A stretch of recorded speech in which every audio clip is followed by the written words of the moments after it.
ঢাকার অভিজাত এলাকা গুলশান, বনানী, বাড্ডা সহ তার আশপাশ এলাকার পানি নিষ্কাশনের অন্যতম পানি প্রবাহের পথ ছিল শাহজাদপুরের এই খালটি।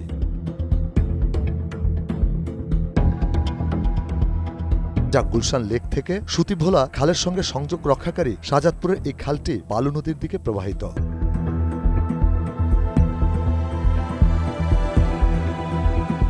বর্তমানে খালটি কি অবস্থায় আছে সেটা দেখাতে আপনাদের নিয়ে যেতে চাই খালের শুরু থেকে শেষ পর্যন্ত।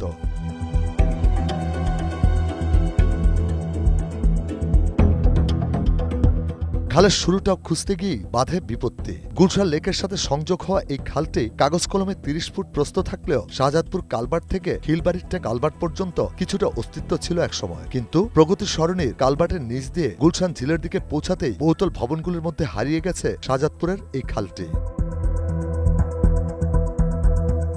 সাতারকুল খাল, সাতারকুল হয়ে তারপরে আপনার আফতাবনগর দিয়ে বালু নদীতে ঢুকছে। এদিক দিয়ে আপনার ছিল আগে গুলশান ঝিলে, তারপরে যখন ভিতরে আপনার আস্তে আস্তে বাড়িঘর হইতেছে তখন ওইখান থেকে ব্লক হয়ে গেছে। না, ভিতরে তো অলরেডি ৪-৫টা বিল্ডিং হয়ে গেছে ভিতরে, দুই side BTA ট্রপিক্যালস Holmes.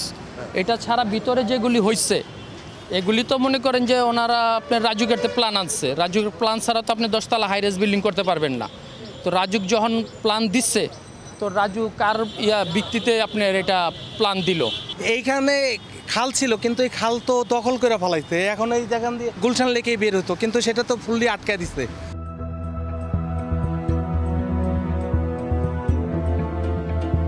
Shahzadpur culvert থেকে শুরু করে গুপিপাড়া হয়ে গুলশান এলাকা পর্যন্ত খালটির কোনো অস্তিত্ব পাওয়া যায় না। সিএসএ আছে, আরএসএ আছে, কিন্তু সিটিতে যাইয়া সমস্যা করছে তারা।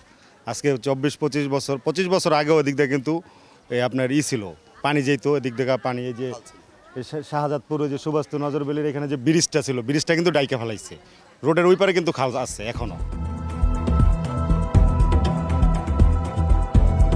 সময়ের পালাবদলে ঢাকা ওয়াসা ও সংশ্লিষ্ট কর্মকর্তাদের যোগসাজশে শত শত কোটি টাকায় বিক্রি হয়ে গেছে খালের জমি, আর সেখানে গড়ে উঠেছে এমন বেশ কয়েকটি বহুতল ভবন।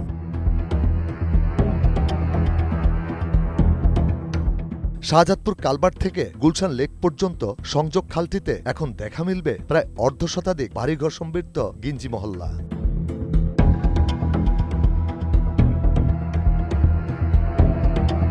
গুলশান বাড্ডা জিলপাড় থেকে শুরুর পথটাই বন্ধ হয়ে গেছে। স্থানীয় আওয়ামী লীগ নেতা দোকান তুলে দখলে রেখেছেন এই ভবনটি। রয়েছে বেশ কয়েকটি ডেভেলপার কোম্পানি। এই খালের নাম হচ্ছে সুতিভোলা খাল। এই খাল আপনার এখান থেকে যায় একটা বারো নদীর লোকে যায় পৌঁছাইছে। আপনার এই দিক দিয়ে আরো বড় ছিল, এইখানে বাড়িঘর হয়ে গেছে, এখন তার নাই। ম্যাপ একেবারে ওই ঝিল পর্যন্ত এই খাল মেরে দিয়া এই যে বাড়িঘর বিল্ডিং করে ফেলছে। এদিকে স্থাবর দেখেন এই যে পাকা করতেছে কারা।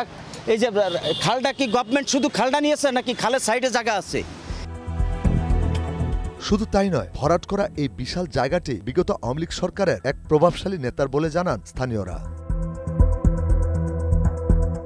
খালের জায়গা বিক্রির পর সে জমিতে গড়ে ওঠা এসব বহুতল ভবন ও প্রায় অর্ধশতাধিক বাড়িঘরে গ্যাস, বিদ্যুৎ, পানির সংযোগ কিভাবে পেল সে প্রশ্ন তোলেন স্থানীয়রা। এই যে অফিসটা কইরা আপনার কালভার্টের মুখটা আটকায় দিয়া আরেক ব্যক্তি মালিকানার জায়গাও মনে করেন যে আপনার ওইটাও ব্লক করে রাখছে। ওই যে ওদের মনে করেন ক্ষমতার জোর যেটা ছিল ওইটা ওরা মনে করেন প্রভাব খাটাইছে।